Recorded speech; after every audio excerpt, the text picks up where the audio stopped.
Good morning and good Sunday. I guess the week has gone so fast. I was going to say Saturday there for a second. I am so glad that we're back on the air with my cohort in crime, Miss Trouble Number One. How are you, Miss Trouble Number One? Oh, me. Yay, Uh, yay. yeah. I'm still here. I'm still bobbing along on the crest of a wave, so they reckon. Looking at the end of my working career, but other than that, yeah, I'm still Yeah. around. Are we getting excited for that? Yeah, I could actually say tomorrow I start with the siege of Peking, i.e., I've got 55 days left once I go back to work tomorrow. Oh, wow. Wow. There you go. Have you ever seen the film 55 Days in Peking? I have. Well, there you go. I've got 55 days left before I say bye bye, adios, so long, and Arrivederci. thank you very much. Arrivederci, yeah. Or sayonara, if you want to be Yeah, I was Japanese. going to say, considering what we're doing, Sayonara should have been the best one.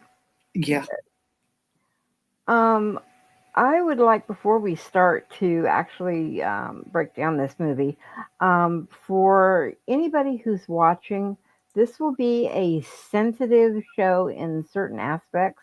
It does deal with the later stages of World War II in Japan and some of the bombing that happened in Japan and the after effects that happened to a lot of the children.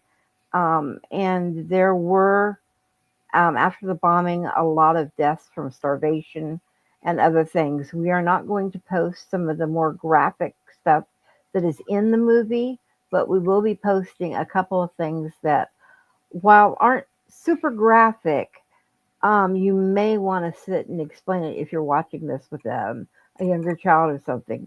You might want to explain some of the stuff. What we're going to post, like I said, is acceptable to watch, but it might need some explanation. So, in going forth, Miss Isha, do you want to start us off? yeah, right. Um, this particular film, Grave of the Fireflies, I did my homework for this. Um, it's, I think I put down here, this is not a happy, clappy, fluffy film by any means of definitions you wish to put down. Um, it's an animated war film, and there's no getting away from that. There's no going around it. Um,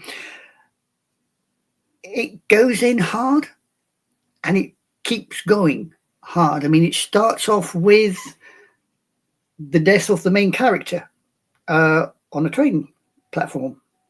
Um, Shorter, I believe his name is. Um, the thing is,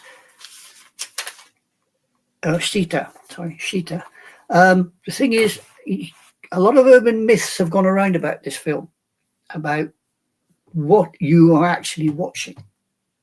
And the one that normally comes up is you're watching this character's memories from the bombing raid in June through to when he passes just after the surrender in the August.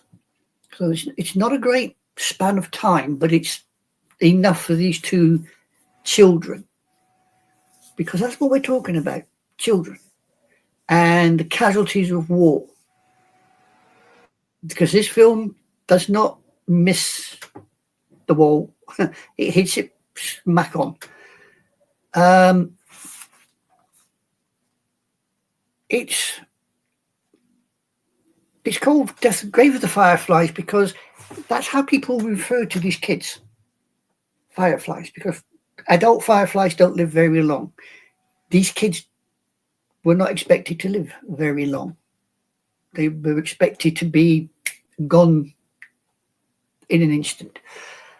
Uh, I've watched this film, what, 4 or 5 times, and it gets harder every time.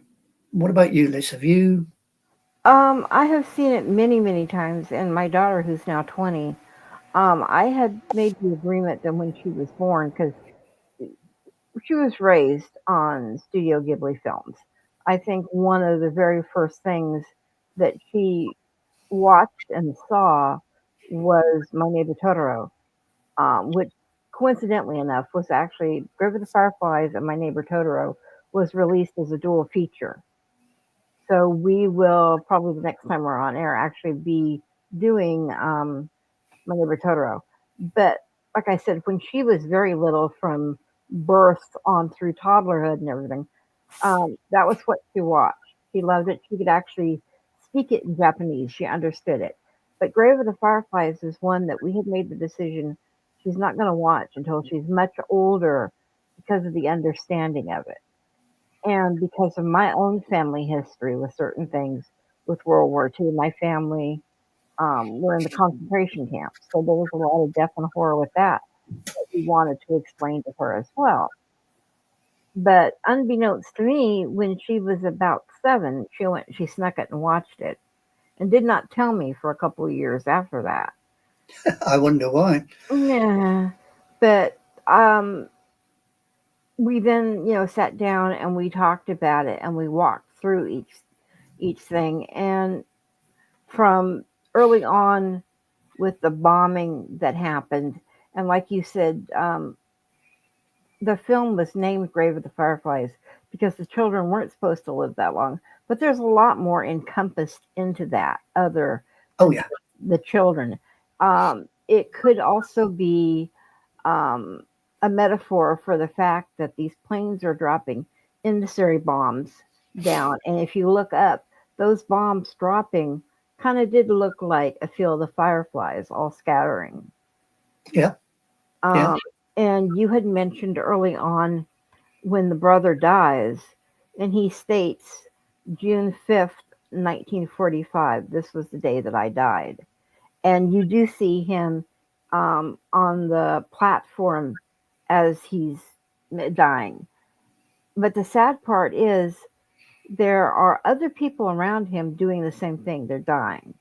They're kind of slumped up against posts and different things. The janitor comes through and it's like, okay, here's another one that's dead. And yes, I see, this one, he's dying because you can see it in their eyes. The light's leaving.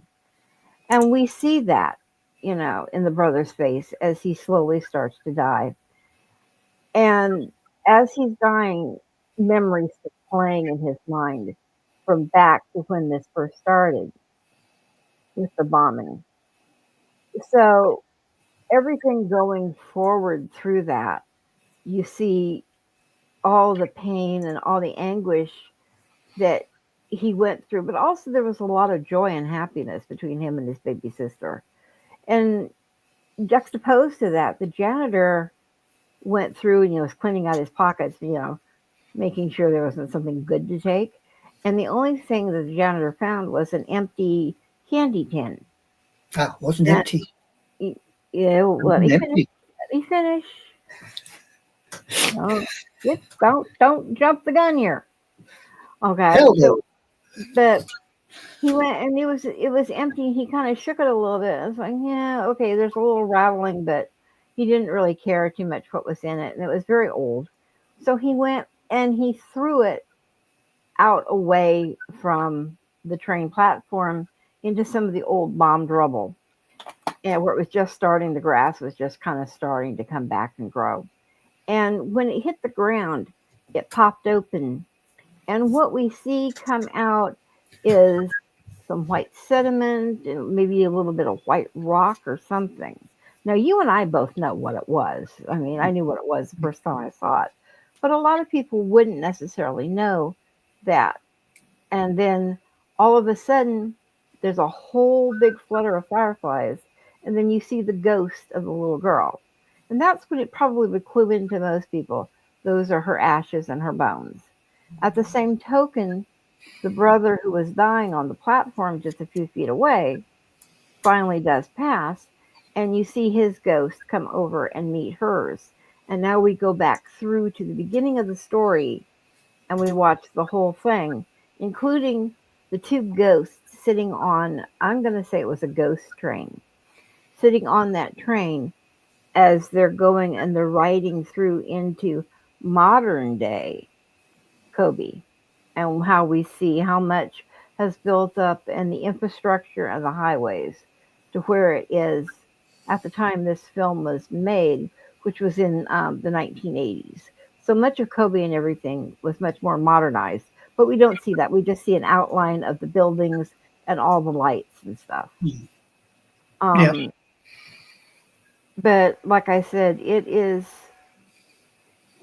a heartbreaking, tear jerking, eye opening, and I think a very necessary film for you to watch and for you to watch with your family and explain it. Yeah.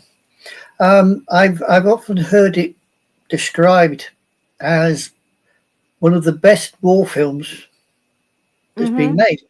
Um, and Takahata and the author of the book both said that the film had to be animated. You couldn't. You Yes, you could do this live, but it wouldn't work as well because you would then have an actual child on screen Right. dying in front of your eyes. Um, Surprisingly enough, our friend, our friend, the owner of Ghibli, had his hand in this as well, Yes, he did. because Takahata was unsure whether or not to make this film. He was actually stepping back, as he says in an interview. Who wants to see a film about children dying? And Miyazaki took it around and said, "This is your chance. You do it Mhm. now, or you'll never get it again." So he leapt in and he took the chance. Now, if you have ever seen the film, which I have, and you obviously have, there are some very powerful images. And this is one. This is Seita and his sister. Next to it is a very famous photograph from Japan, and it is a picture of an unknown boy with his sibling on the back. Mhm. The only problem is this sibling is no longer in our world. This sibling has passed, and this boy is standing there, rigidly to attention, awaiting his turn to place his sibling onto the pyre so that child can be cremated. This is where Grave of the Fireflies hits home very hard because it's based in reality. This is not fiction. No, and actually, if I could interrupt you right there, it's actually the writers. Um, I cannot ever pronounce the first name correct. Akiyuki Nosaka. This is actually his story with what happened. There are some adaptations to it at the end, like where the brother in the movie is always trying to make sure that the little sister has food and, has trying to make her feel better and give her, attention and distract her. Nosaka really didn't do that. And he actually has explained, he said, I tried to, but every time I would bring, a scoop of food or something to blow on it to cool it off, I was so hungry. The next thing I knew is it was in my mouth and I was eating it.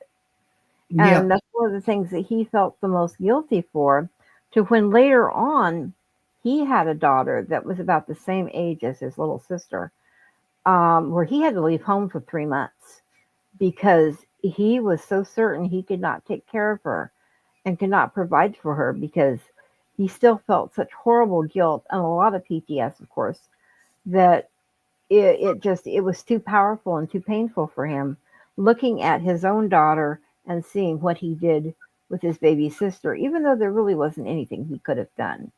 yeah. He, Um, I did actually, when I watched the documentary of Takahata, he, when the film was released, he was expecting a lot of comeback on Seita. Because believe it or not, the director went through this as well.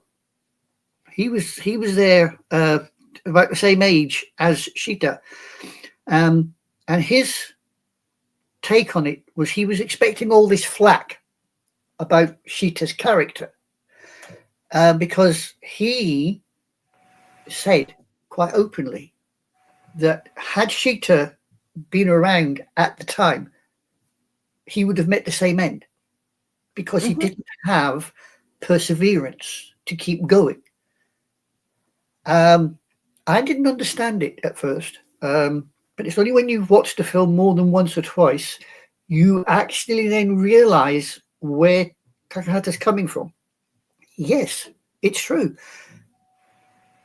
Most Japanese kids of the time, when they got to a certain age, they were expected to do certain things. Sheeta don't do that. Sheeta steps back. He expects other people to provide the food. He expects other people to provide the shelter. He looks after the little sister. His idea is money will solve everything. And as Takahata says, back in that time, money didn't solve anything, because money couldn't buy you what wasn't available. True, but at the same token, he was providing, because if you think about this, they were the children of a naval officer, which had given them high ranks and privilege to do things. They got extra rations. And when the bombing first happened and they lost their house, and then their mother died in the bombings, they moved in with a friend of the family. And in turn, they went and they got all the food and stuff that they had hidden, and they brought that forward to share with the older woman and her family and her daughter, both of which were working for the war effort. And the woman kept hounding, I can't think of it. Yeah, thank you. You need to get a job. You need to get a job. You need to provide. Look, they're working for the war effort. Why aren't you? And yes, he was 100% caring for his little sister. But at the same token, he was also providing that family with a lot of extra food. And he actually got to the point of selling, and to me, this is one of the more heartbreaking things in the movie, selling his mother's prized kimonos. And the little sister they thought was asleep, and she woke up.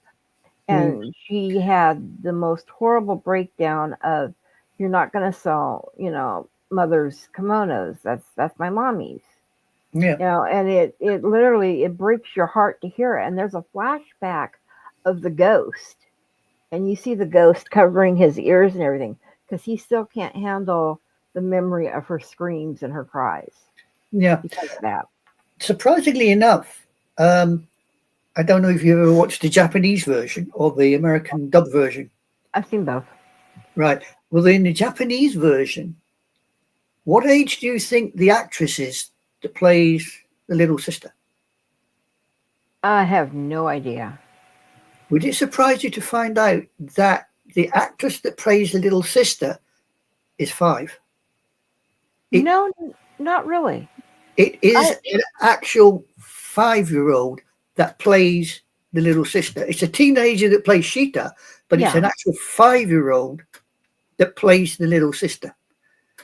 I can believe that, because there's some of other projects that we're doing here on the network, and we have one young lady that I really want to get on our sister show, Talented Universe. She is 5 years old, and she is probably one of the most brilliant actresses for a little girl of her age, and she brings across everything. So I can definitely see that coming for the actress to be 5, playing the actual character's age. Yeah. See, what they did normally when they do Ghibli films or anime in general, they do the film, they make the film, and then the the soundtrack is added to the actual graphics. Mm-hmm. So a voice actor has to play to the pictures. They couldn't do this with this little lass because she couldn't. I mean, when she went for her audition, all she said was her name and her age. That was it. That's all they taught her to say. So what Takahata did was he got her to do her lines first, did the lines, and they got her to do it more than once. They picked the best one that they could get off of her and adapted the animation to her voice, which is Huh? they don't normally do that. No, I think it helps overall the quality of the show if you're working with the actor or actress for their performance to see how well that they can do it Yeah, and I work mean, it in. obviously, being a child of that age, yes, she did get a little bit sulky, moany. Who can blame her? I mean, if you're asked to do a line, I've seen 30 and 4-year-olds get sulky and moany after a long day of shooting. So, yeah, I mean, if you're asked to do a line half a dozen times, you're going to get fed up with it. Mhm. But it was the Oh only yeah. way they could get, as Takahata said, it was the only way they could get the best out of the girl. Um, I reckon, really, she makes the film because when you hear that little girl talk, you feel that little girl talking. You can feel her slowly slipping away. You can feel her, Mhm. you know, wanting to be happy.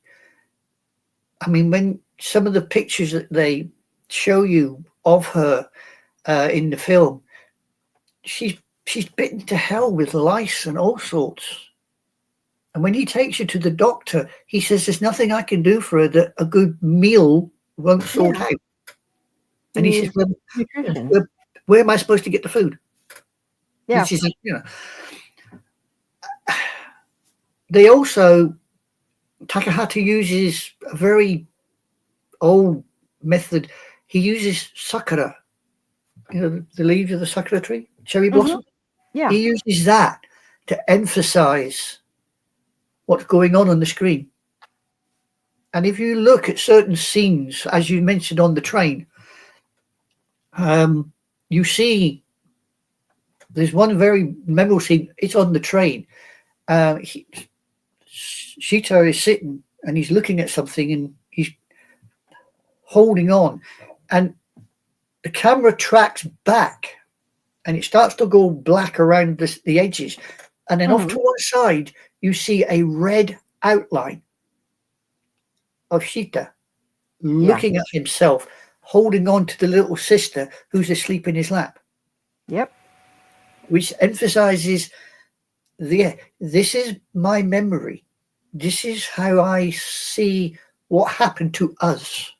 Mhm. And I mean, as a film, when I first walked into it, I had no idea. I'd never even heard of the damn film. And I walked into it, I watched it, and I just sat there and I thought, whoa, oh, I can't handle this. And I think the first time I ever tried to watch it, I got about halfway through and I hit the off button. Oh wow. I hit the off button. I thought, no, I can't. I can't handle this. I don't want to know about this. This is just, to me, Ghibli, anime in general, was meant to make you feel happy. This film does not make you feel happy. No, it doesn't, but it definitely makes you think. And I will say, the little girl definitely has a little bit of cheek to her. There's one particular scene in there um, that right after her brother had sold the kimonos to get the rice, and the friend that they're staying with, the old lady that they're staying with, is dividing up the rice and gives them a great big pot of it, a jar of it, and then she takes what's left. But they don't eat from that rice. They only eat from the rice that she took and all of the other food. And once again, she's off on this. You guys don't contribute. And she's bellyaching about the fact that she has to do all this and they're selfish kids. And the little girl pipes up and says, well, isn't that our rice that you're eating too? We're all eating. And she's right, because that rice might have been given to them, but they wouldn't have had that at all unless they had sold their mother's kimonos. Yeah. So it actually is their rice they contributed. Yeah. Oh, yeah. Yeah, very true. I mean, out of the whole film, I think the one part of the film that I don't forget, because it does um, make you stop, think, and that's the cremation scene of what's the little Mm-hmm. girl's name? I've got her name here, Setsuko. Yeah. Right? Her cremation scene is just unbelievable. That this boy, it can't be any more than what, 14, 15?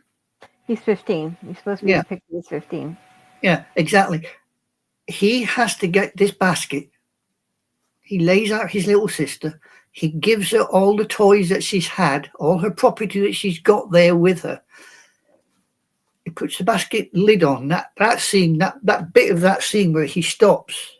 He doesn't put it straight on. He stops and he looks at his sister's face. You can feel the conflict. Well, I can. Yeah. And then he closes it, places it on the cremation pile that he's made, and sets fire to it, and then sits there. How that would scar any man, any person, young or old, male, female. That scene would haunt you for your life. Yeah. Most definitely. You know, and there's one previous scene before that. Um, when he was trying to make her happy, and he had captured the firefly. In fact, there's two of them that fit with that.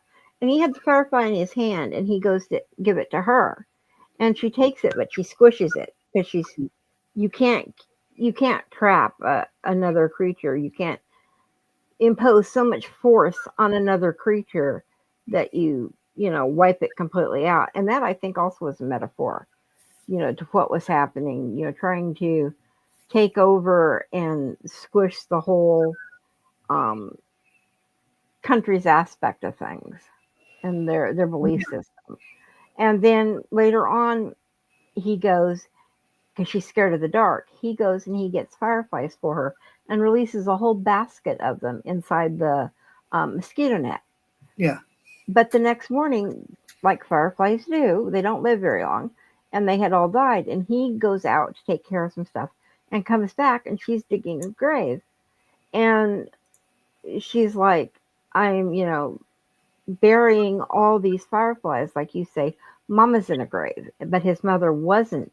She was still with him, hidden. Her ashes were hidden, that he had hidden, like off to the side under a little bench, yeah, which I don't know if many people noticed that he did carry her ashes with her the whole time, even to when he went and lived with that friend. When he's saying, oh, that she was buried or whatever, he had still had the ashes with him there. And that, I think, when she turns to him, when the little girl turns to him when she's burying these fireflies, and says, "It's a shame. Why do fireflies have to die so soon?"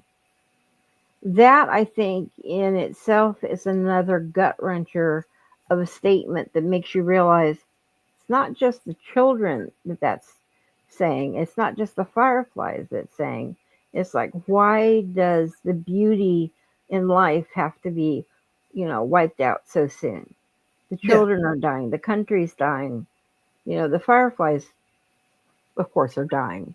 But why do they have to die so soon? True, And true. that just kills you. Yeah, but then if when you think about it, I hate to be a real downer, but unfortunately, it's still happening. Oh, yes, it is. Very much so. It's still happening. It's happening in the Ukraine. It's happening in the Middle East, in Gaza, in various other locations. It's still going on. We still haven't learned No. to not do this. Um, I try very hard to avoid this film, not because it's a bad film. It's a very good film. It has a message and it's out there and it's in your face. I just find I avoid it because I can't face the reality of it because it is so difficult to get through. A lot of people have said they can't watch the whole film. I know people that have started this film and they still haven't gone through it all the way because they can't. They just cannot face going through this film. And yet you think about it. Here we are just sitting either very comfortably in a theater or very comfortably at home on our couch with all of our amenities right there before us. And yet we as a society cannot sit to watch an hour and 20 minutes narrative story of the realities of life because it bothers us too much. Yeah. And that right there should be saying something regarding, society. Oh yeah.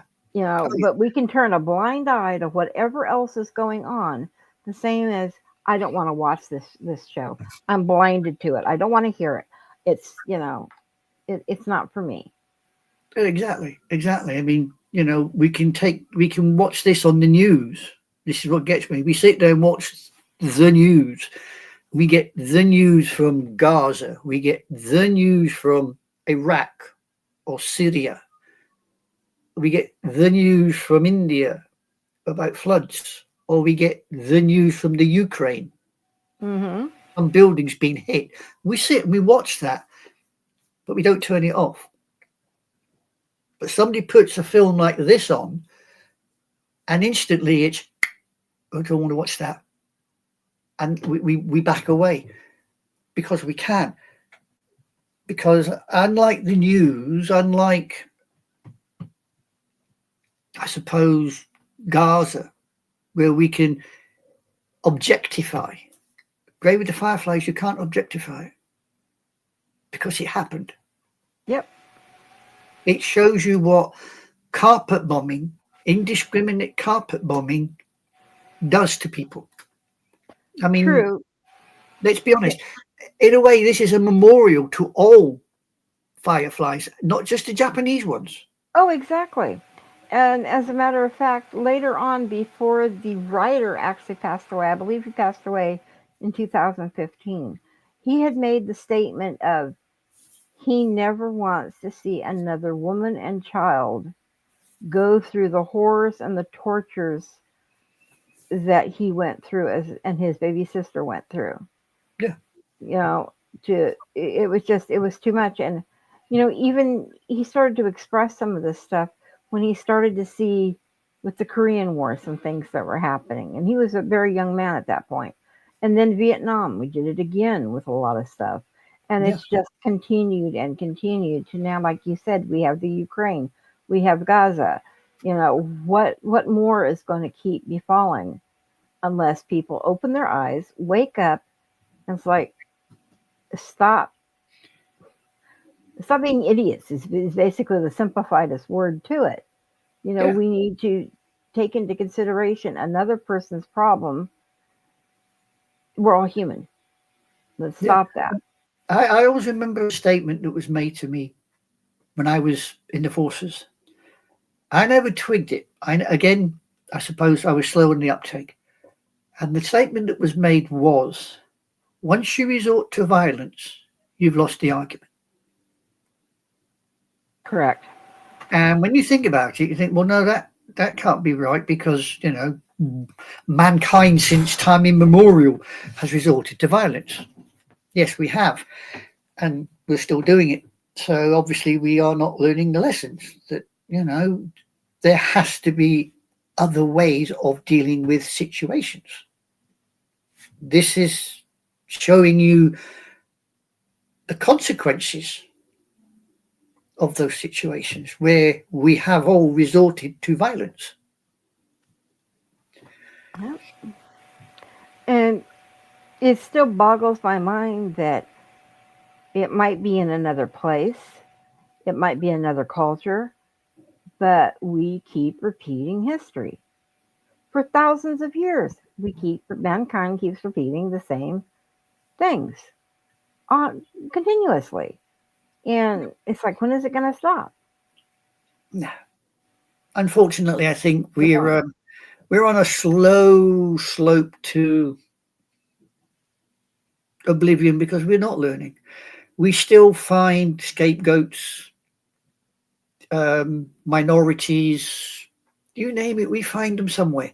We'll find somebody to blame for our problems, our mistakes, but it's their fault.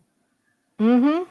And You know, speaking, it's not my fault. It's not your fault. It's their fault. yes. They did it. You know, we didn't do it. We've done our best, but these people, whoever they may be, black, white, red, brown, yellow, you know, multicolored with spots, it's their fault. Those people probably got bugger all to do with it, but hey, you know, it's their fault, and we'll Mm-hmm. blame Well, you know them. what's funny is with this movie, you're speaking of we don't want anything to do with it kind of thing, and shielding our eyes and our ears. This movie, I don't know if you knew or not, was banned in the United States because it was Allied forces that went in and bombed and did Mm, all of that bombing. And that at the time that this was released, it was banned because it's like, do we really want to show that out in our nation that this is what we did? yeah, And I mean, there were so many other horrible atrocities that, both countries, contributed to, but nobody's hands are clean. no, but then again, the strange thing is, you're saying that, right? At no time during the film, i.e., when the bombing's happening, at Bingo. no time does anyone say the Americans. No, they do not. And there's never any marking on any of the planes either. You know, they say the enemy. Mm-hmm.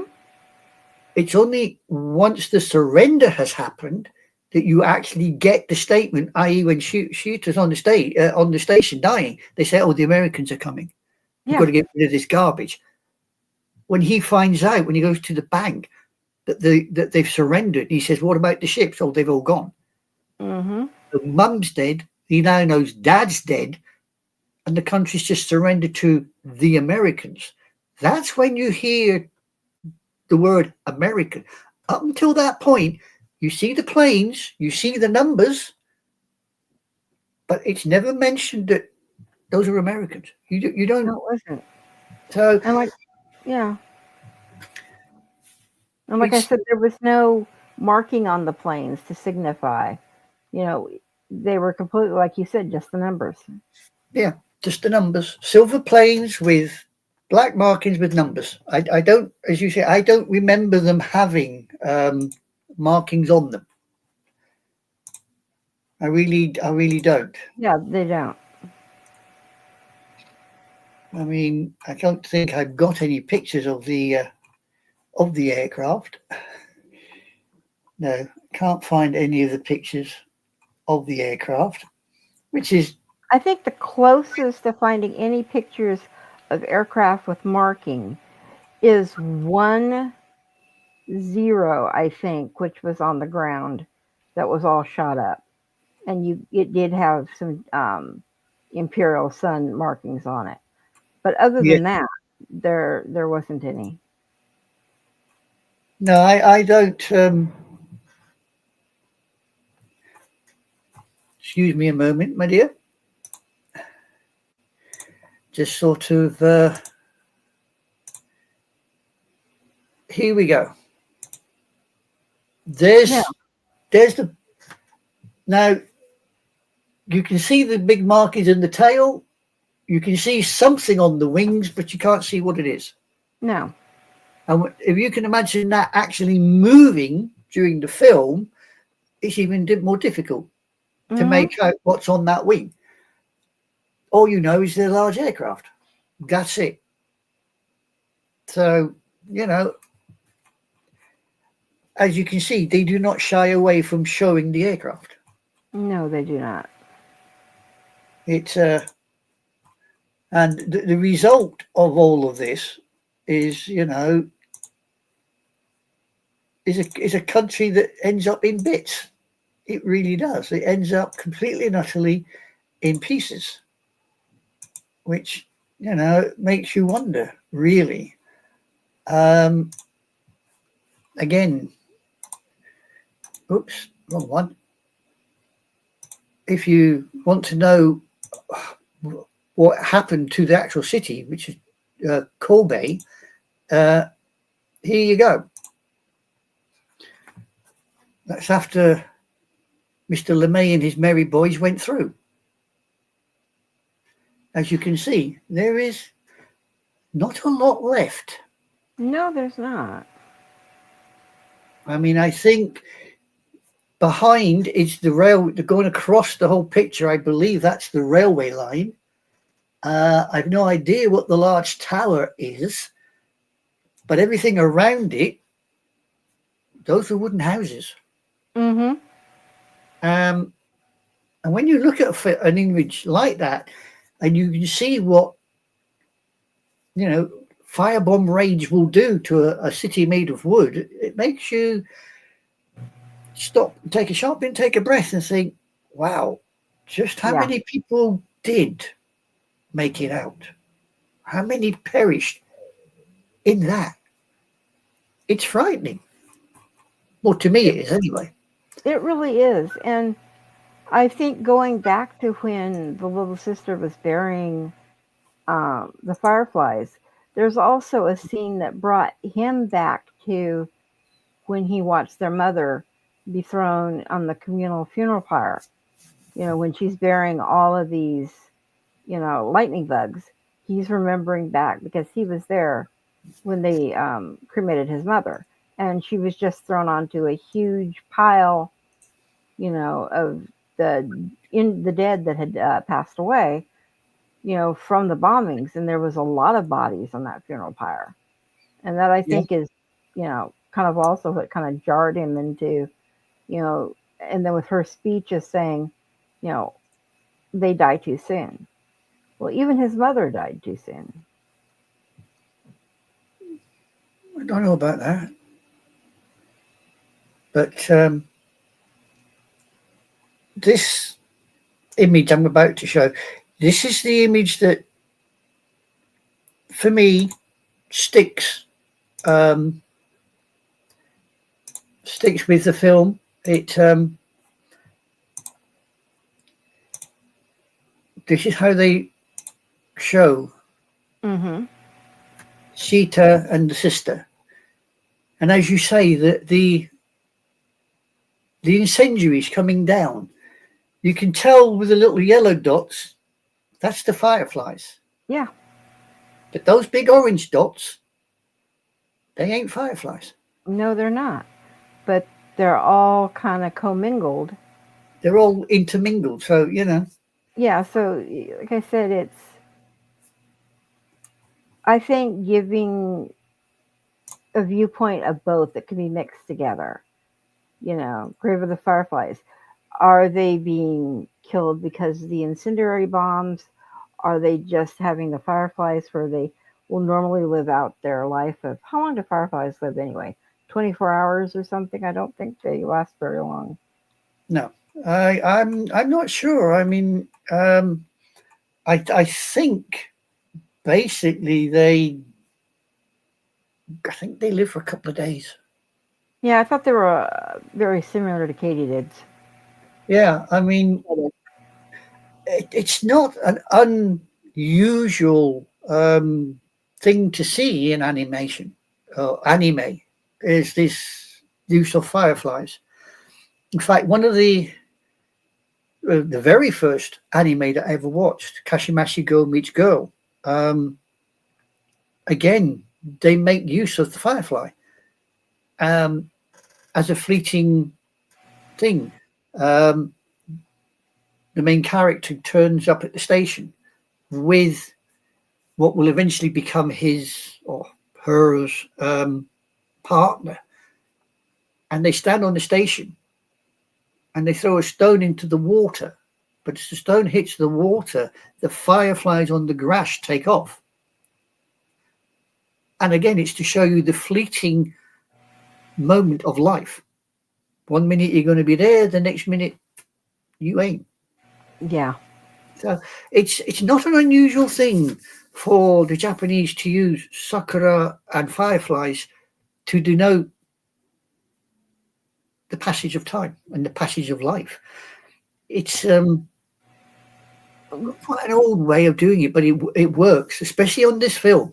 Oh, yeah. It really does hit home. Japanese are so good, the artistry that is with that they can take and use different symbols for a lot of the things that they wish to portray.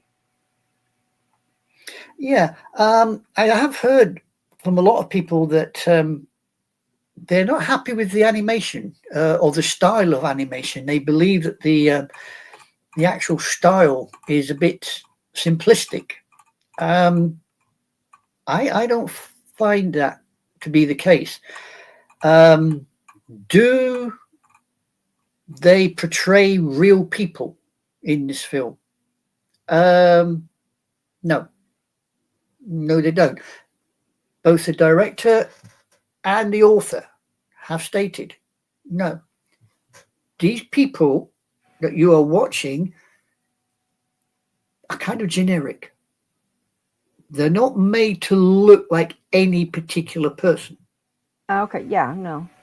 I was Right? going to say the stories are pretty much narrowed for the Yeah. author, but The, as far the as the look, story, yeah, is yeah, there. It belongs to the author, and bits of what Takahata got up to is also thrown in the right, film.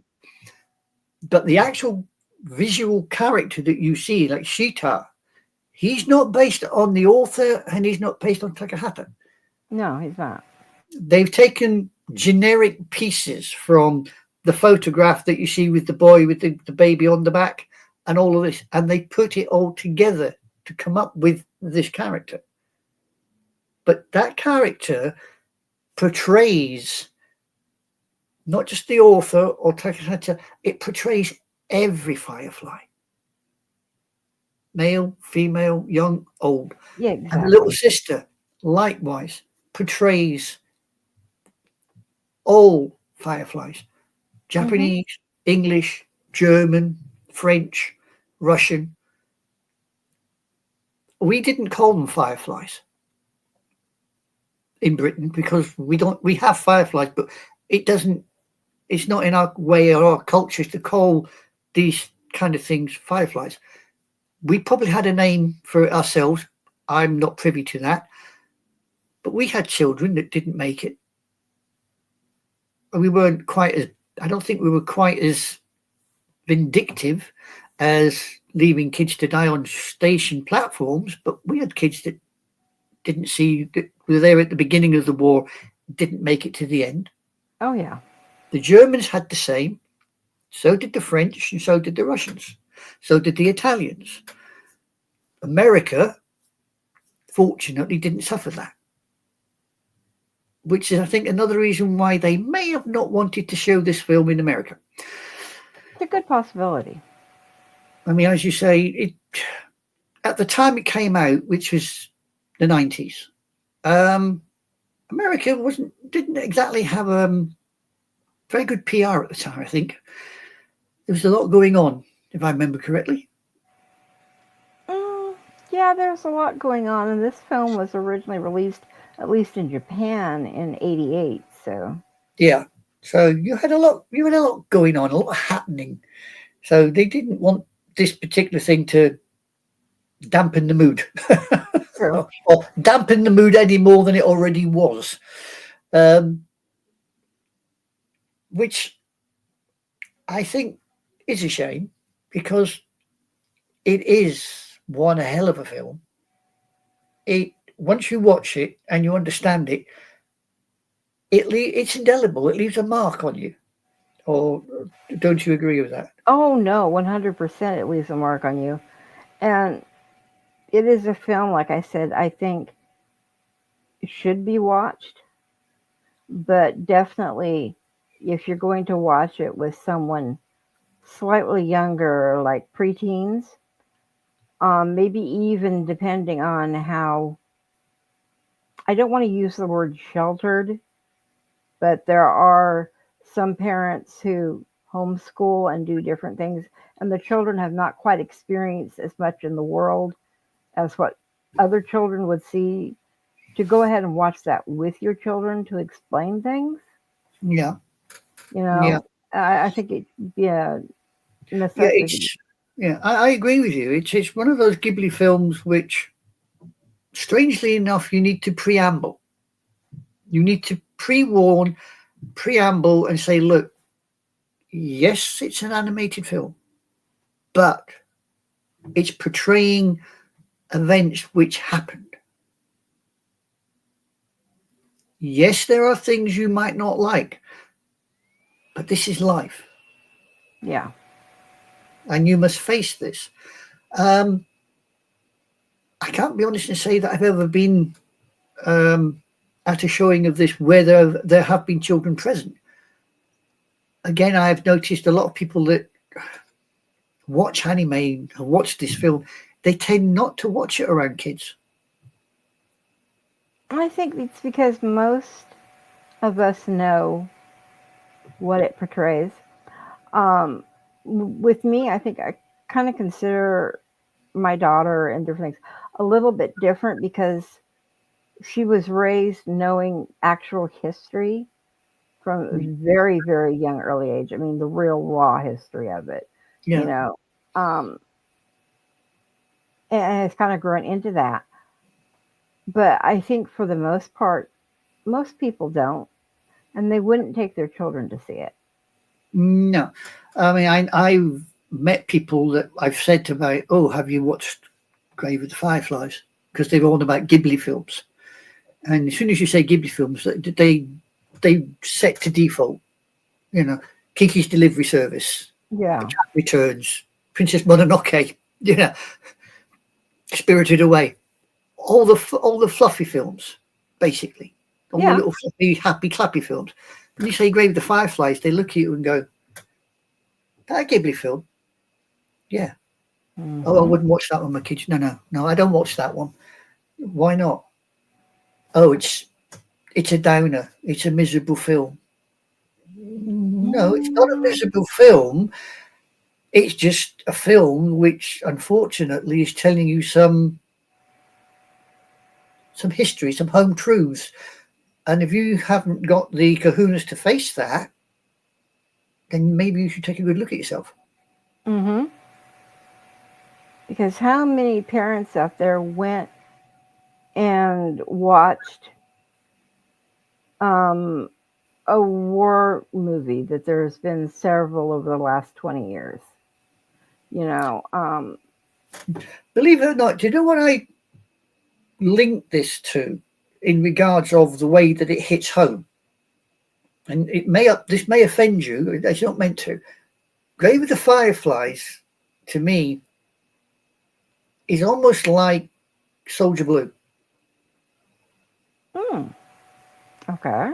You think of that when Soldier Blue came out in America, and certainly when it came out over here, the sheer shock factor of what the US cavalry got up to. Hmm. You know, that the way it hit, and you went, oh, Jesus, what the, what are these guys doing? What's their mentality?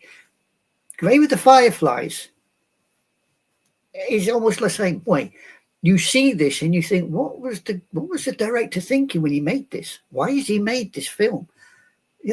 Why are we seeing this? Well, you're seeing this because this happened. Exactly. Soldier Blue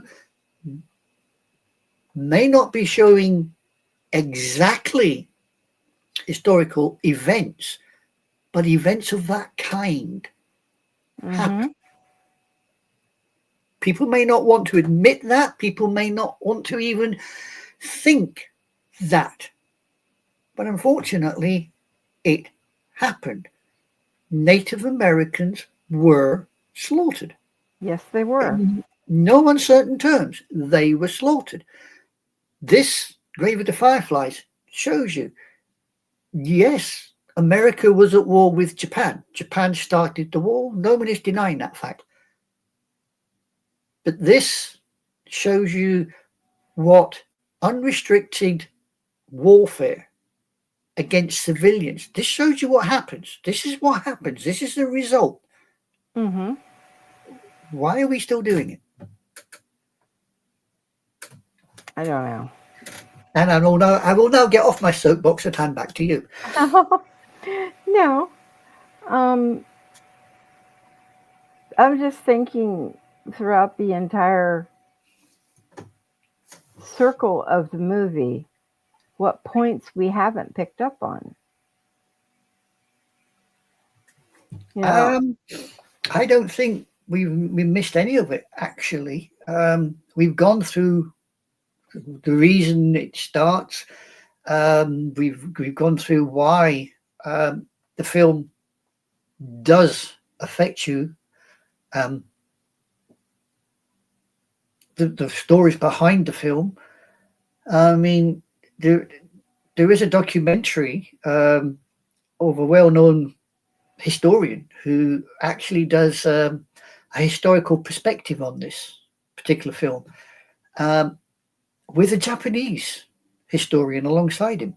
And the pair of them, when they're talking about this, she says that what you see in the film is sanitized. Oh, yes, most definitely. To what actually occurred during the firebomb raids. I mean, this one is basically based on, I think it's just June the 5th, 1945, I believe. June the 5th. Is it June the 5th? Yes. Yes, June the 5th. You had incendiaries dropped from 530 bombers. Yep. Now, we all know roughly how big a B-29 is. They're big. Now, you've got 530 of those things dropping incendiary bombs. It resulted in 3.8 square miles of Kobe, which was 51% of the built-up area, that was damaged and destroyed. Yep. And it was specifically targeted. I don't know if on that documentary or not, but I have seen another documentary where it shows in breakdown of, the different areas. And that particular area was it was targeted specifically because it was wooden structures. Yeah. They made sure they targeted that area specifically because it would burn. Factories and railroads were another place that they specifically targeted. Yeah, Kobe, because this just give you a little breakdown of what was around Kobe at the time. You had aircraft industries, and you had, obviously, because it's a port city, you had the ships. Yes. So you had the ships there, the naval dockyards, obviously, the navy yards, and the railways, aircraft industries, all big targets. I mean, even for the RAF and the United States Air Force in Europe, those particular targets were big targets. You wanted to hit them. But the fire raid on the 5th of June, that, I suppose, the way you could put that raid down to is similar to the raid that the RAF carried out, the 1,000 bomber raid on Hamburg, when they firebombed Hamburg. Similar sort of thing. It wasn't aimed at any particular industry. It was aimed at destroying the city. It was aimed to show that your country can't protect you. You know, it was meant to show the Japanese people that Japan self-defense forces can't protect you. The Japanese Imperial Army, the Japanese Imperial Navy, the Air Force, they're not protecting you. We can do what we want. Just like when we hit Hamburg, it was there to show the Germans, hey, look, we can hit you anytime we want. We can do this anytime we want. Now, how do you want to play it? Yeah. Unfortunately, we have the problem that, again, young men do the fighting and the dying, and the old men sit on the backsides in the offices directing. Mm-hmm. That is so true. Yeah. So, you know. So, anyway, do you have a recipe that because we normally have a recipe somewhere in all of this? True. And I wasn't going to so much retouch on a recipe because of these that I was going to choose, we've already discussed. I was going to say probably a good combination would be what the little girl said that she wanted was tempura. And that Yeah. could be tempura vegetables or tempura shrimp and or both. Yeah. And to do that, you can buy just the regular powdering for it, and do it in hot oil and follow the directions on it. It's really simple. And a little bit of sashimi. And if you don't know what sashimi is, it's very thinly cut sushi grade fish. And then she said that she wanted jelly noodles. Well, the best thing that I can find, at least locally, jelly noodles wise, would probably be the clear rice noodles. And you can buy those in just about any Asian. Excuse me. Oh dear. Cough it up. It's a gold watch, dear. No, I swallowed wrong. What did you say? Now why are you laughing? When I said cough it up, it's a gold watch, you would know I've just swallowed one. Oh. It's a hell of a comeback. But no, the clear rice noodles, you can get them at just about any Asian store or even in some good Asian departments in your own supermarkets. Yeah.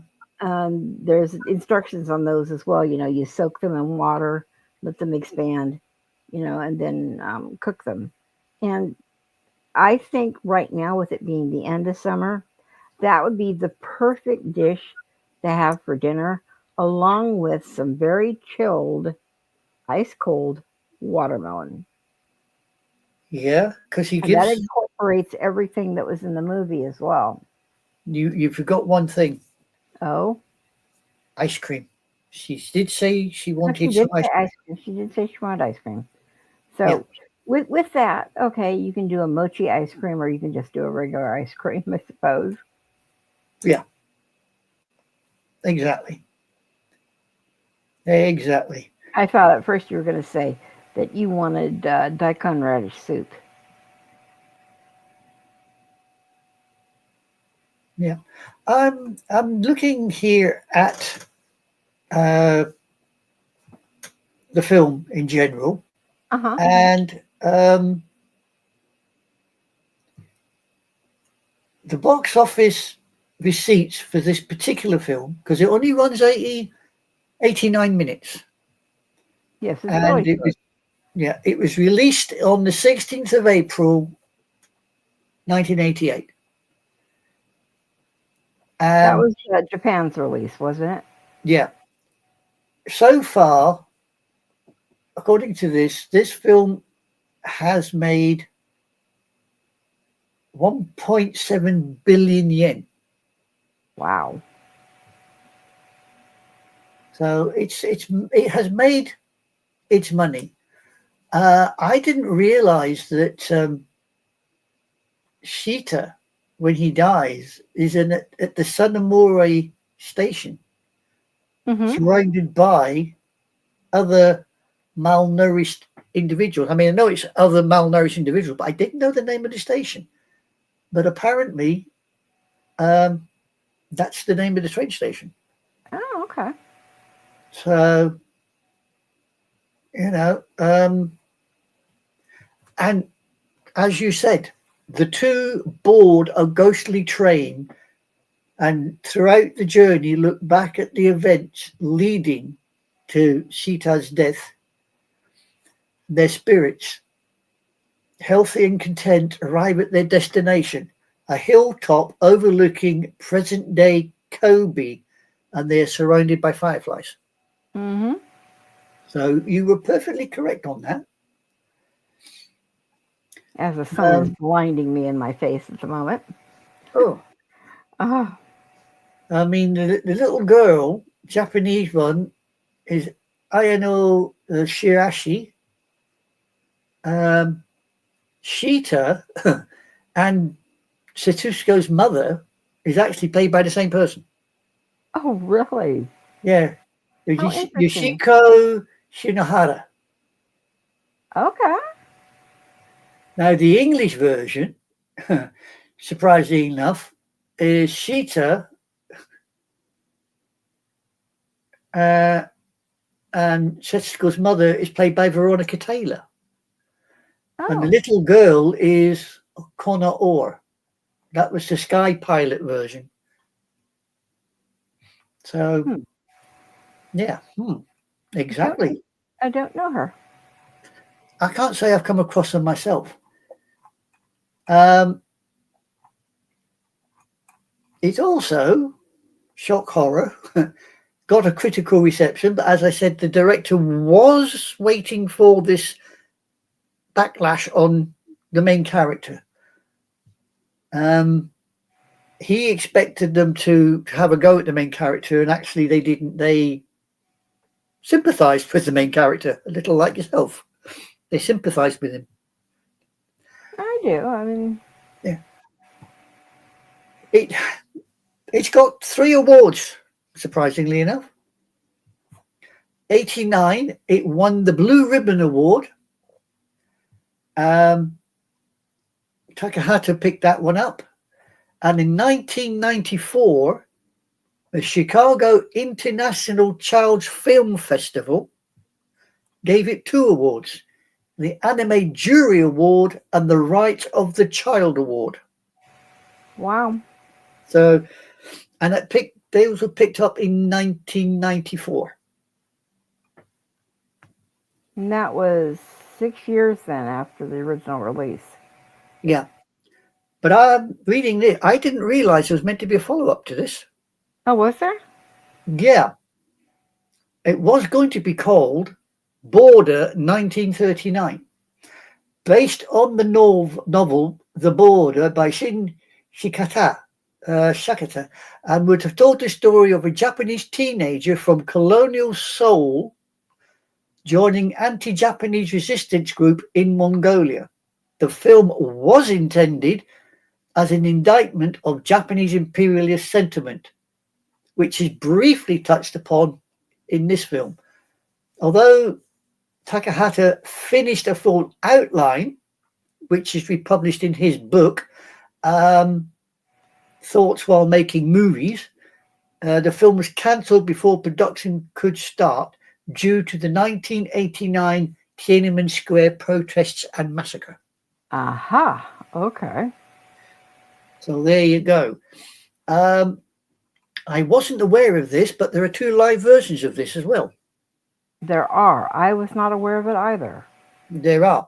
There is a 2005 live action version done by NTV Japan, and then there's a 2008 live action version, and that was done on July the 5th. The 2005 version aired on November the 1st, 2005. Unlike the anime film, it focuses on the 2 siblings.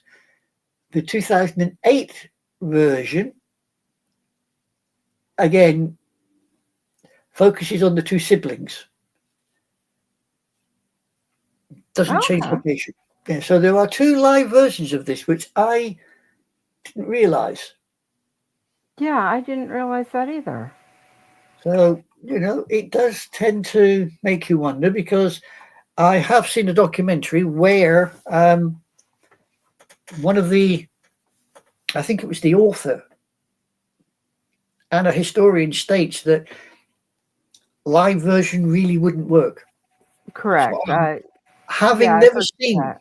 either of the live versions, I wouldn't like to comment, but I would somehow, I'd be inclined to agree, shall we say.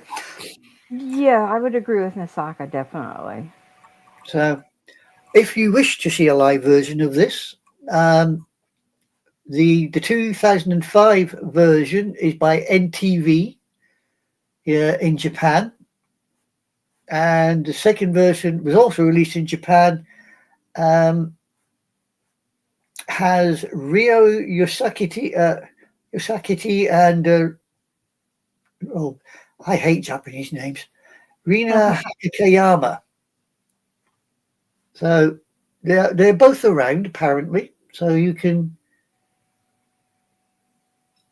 It looks quite good. One of the versions actually. See if I can get a photograph.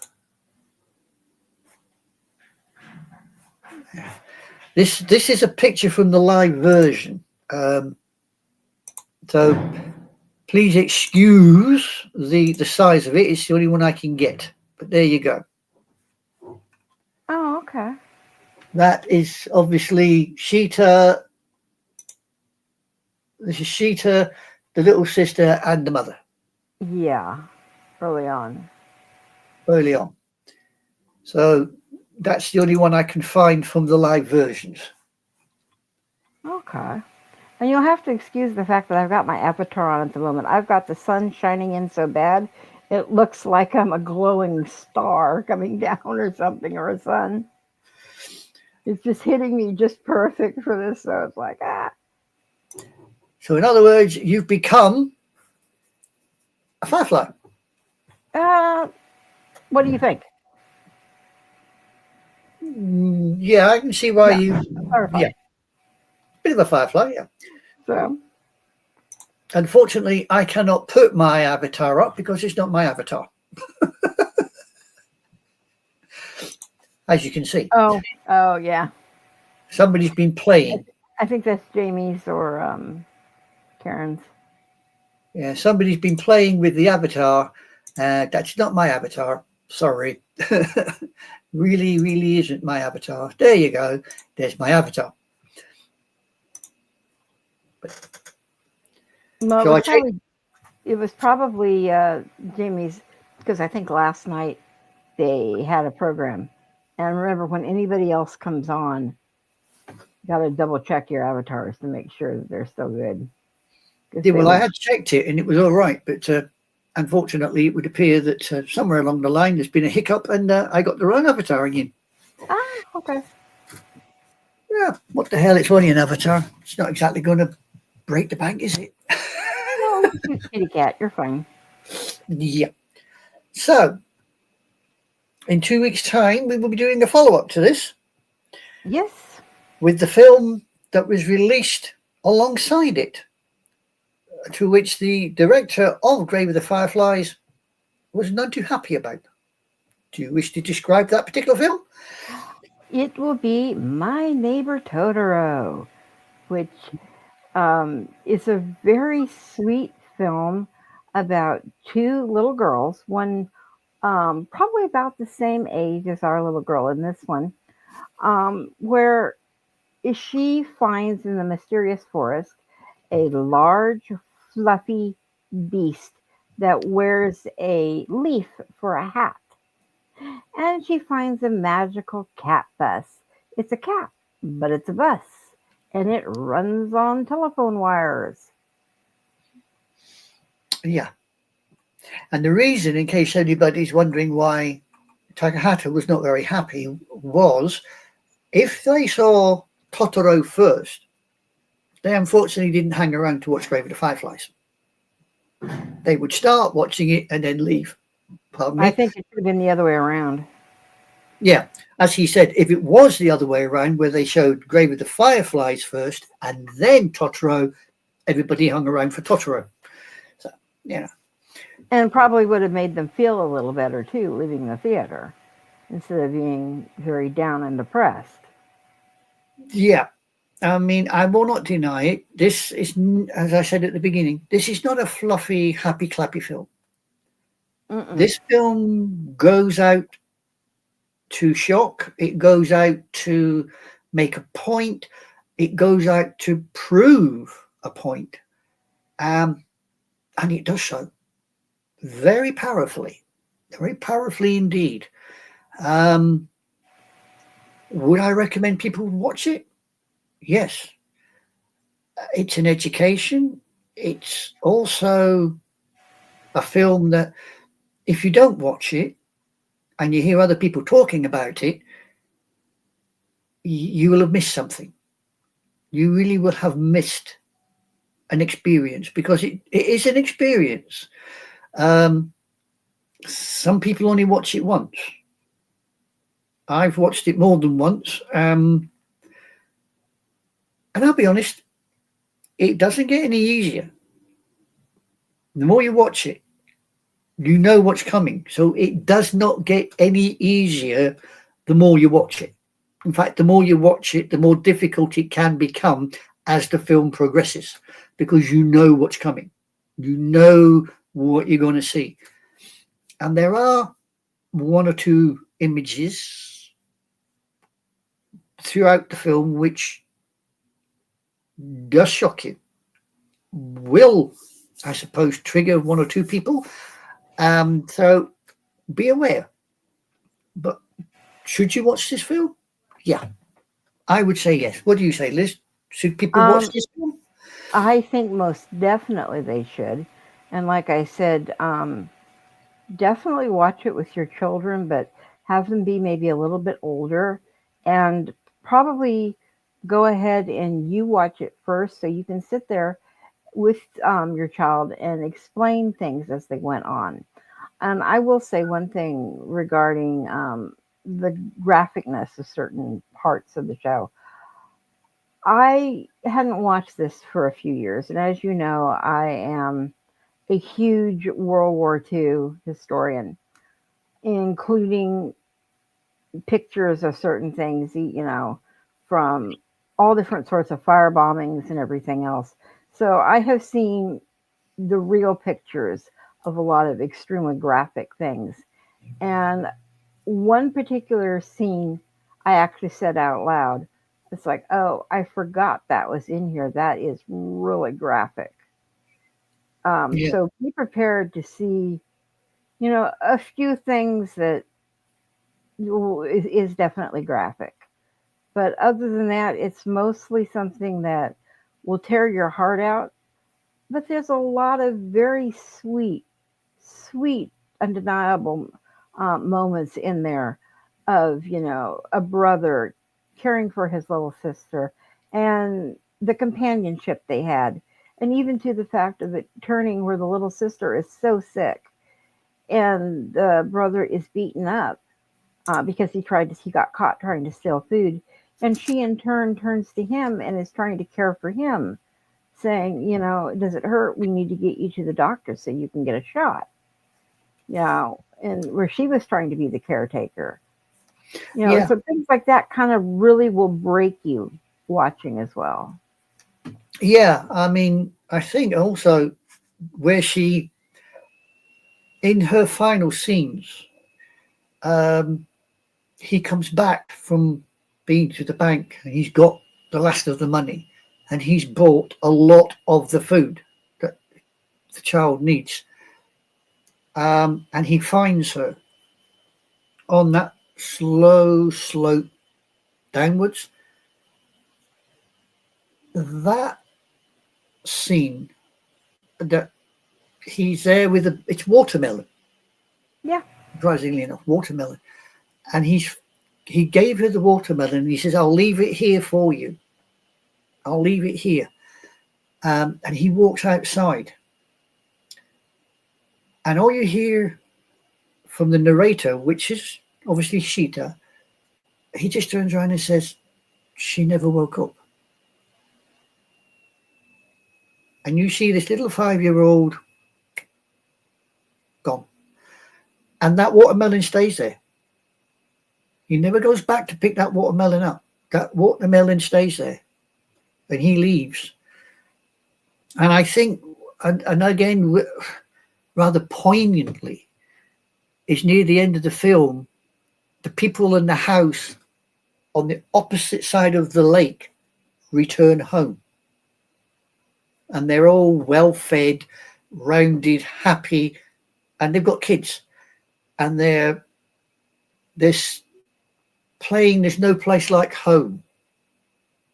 And there's a little montage. Mm-hmm. That as well, because you have seen what has gone on with these two little places where these kids have lived. That will play in your mind. You hear There's No Place Like Home. That's that imagery that is put out in the film, that will come to mind. It also kind of juxtaposes two different lives. What could have happened if it was their house that got firebombed instead of his? Yeah. You know, and for them, it was merely an inconvenience, nothing more. No, nothing You more. know, and they go right back to it. Yeah. Yeah. I mean, they show you the little lass playing on the swing, playing hopscotch, chasing fireflies, cooking the food, doing all sorts of stuff. While this song in the background is being played, it's one of the few versions of No Place Like Home. It's more haunting than inviting, if that makes any sense, Liz. It makes perfect sense. And yeah, no, I agree with you. Yeah, it does. It's not one you want to sit and listen to very often. I mean, No, no. In it, fact, when it was playing, I was thinking of you. I'm like, is this going to be one that she's going to run out and get too? Because it has a very 1930s sound and feel to it. yeah, You know, including, like I said, the sound of it was not just the words nor the music, but it was the way it was coming through on screen as well. yeah, they certainly take the soundtrack of the song. I mean, I don't believe. I'm trying to find the actual to see what it says about the music. To see, yeah, the music, the theme song, "Home Sweet Home," was performed by coloratura soprano. I suppose that's a word for Amelia Galli Curici. During an interview about the music,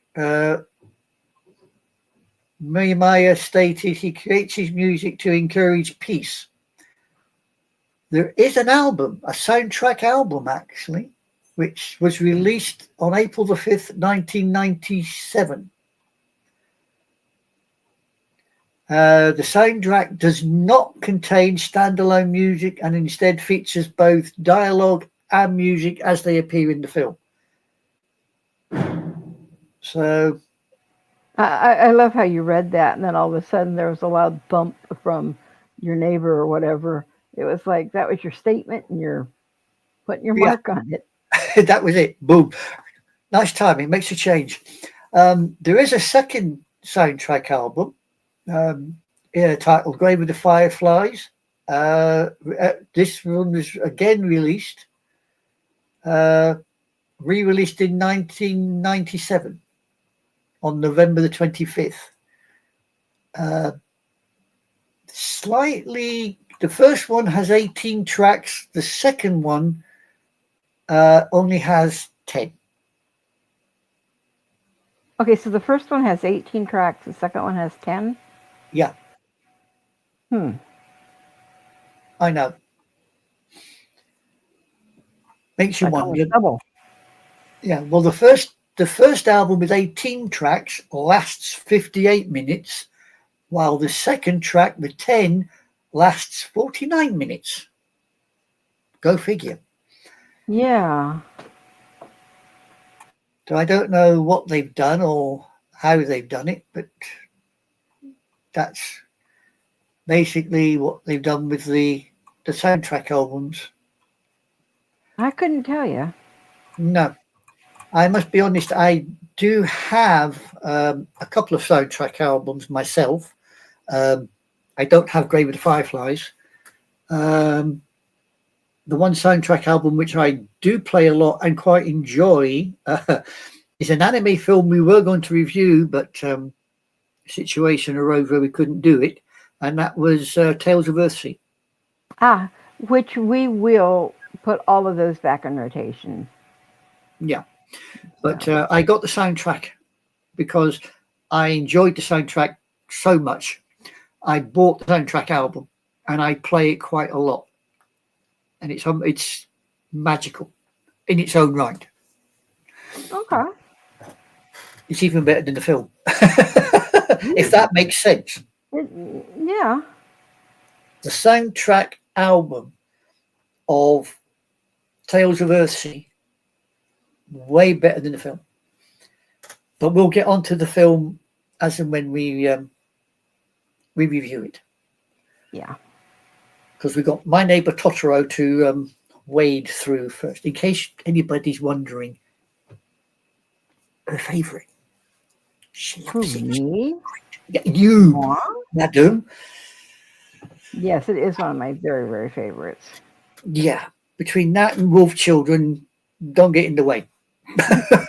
Well, I think you might have been able to figure out My Neighbor Totoro was one of my favorites when I had mentioned that my daughter could speak it in Japanese when she was still a toddler. Well, oh, I wish I could speak Japanese even now at my age, but I can't. She can't anymore, but she could then. Yeah.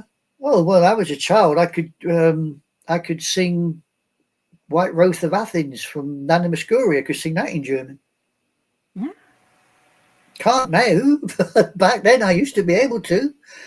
I was brought up on it from 1960 all the way through to 1966. It was Ah, it was a family favourite of my father's. It's the only decent thing he ever really had. I disagree with that. Oh, okay, but Well, you were the most decent thing he ever had.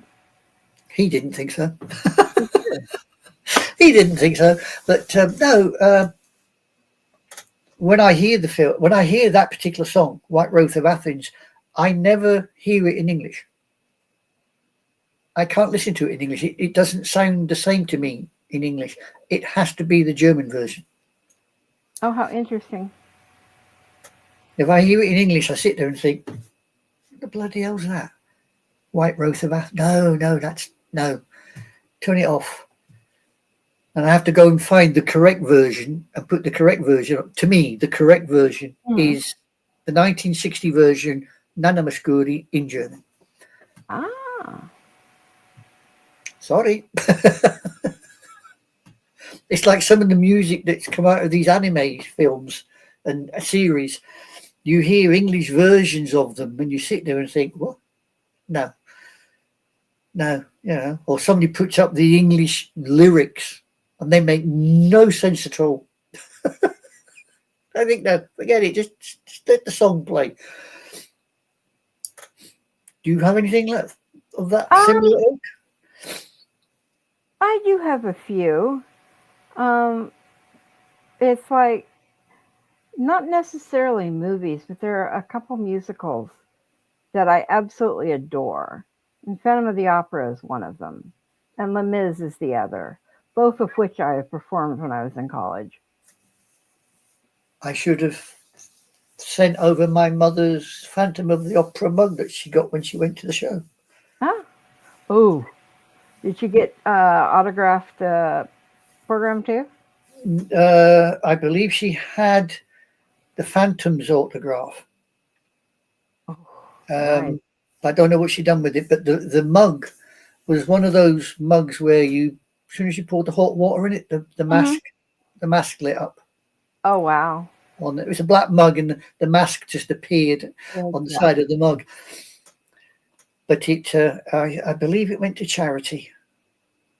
Mm, boo If hoo. believe it or not, I'm still wading through half the stuff, but never mind. That's for another time. Well, we have been on for an hour and a half. So Have we we? probably should think, yep. So we probably should think about winding up. Becky's home. We have as well. So in fact, we have a couple more programs on today. We do. We are going to be interviewing a young lady from the librarians, the next chapter. And Yeah. then we're also going to be interviewing later on in the day another young lady that is becoming quite a breakout actress on all of our verticals. So, So you'll be a very busy lady then. oh yes, not as busy I don't think as I was. Was it last week? I think we did three of them back to back to back to back, where there was no break time in between. That's what you get for being a popular host, you see. Yeah, no, it comes from um, we really take pride in what we do, and the word is getting around. Yeah. So, Well, you should be proud of that fact then, shouldn't you? You just have to downscale when you're working with me, you see, being a rank amateur. I am. no. So, as a matter of fact, I was kind of surprised that we didn't wind up having a couple extra guest hosts today because one of the actors from the librarians really wants to come on. He loves anime. And then another one of the actresses that we've talked about, that is the only thing she's totally into is Japanese anime. Well, you So never know. one, We might strike lucky with My Neighbor Totoro. Don't forget, you see, like I said, this film divides people. oh, it does. So maybe they took one look at the film and thought, you know what? No, we'll step back from that one. But who knows? My Neighbor Totoro, Tales of Earthsea. I'm hoping to get them. They have a tremendous work schedule. Yeah, Tremendous work that as schedule. well. That as well. You know, it's like the second season of The Librarians just ended, and they just went on vacation for after doing that because it's in post production right now. And the other lady who is a vertical actress, they get back to back stuff because a vertical films anywhere from 7 to 10 days, and it's all over the world. In fact, we Yeah. have a friend who has gone to China and has filmed for 3 months in China, just doing multiple different ones. He keeps getting booked for it. Oh well, there you So go. Work comes in, you got to go for it. that, and then that's our philosophy. Work comes first. Yeah. We'll take you when we can get you, but work comes first. Now we'll see in 55 days. I won't be saying that. Well, In 55 days, I'll be looking at the calendar, going, "What do I do? in 55 days, we're going to have you start your own program. I've already got a program. Well, part of a program, part of this program. We'll make you do other ones. Can you run fast? Because I can. Run away!" sorry. That's my service career coming out. Yeah, never volunteer for anything, and as anybody mentions something in that direction, one runs in that direction. That direction. Yep. But on that note, I think I will, if you're okay with it, Yeah, say so long, farewell, and we'll see you in 2 weeks. yeah. Stay healthy.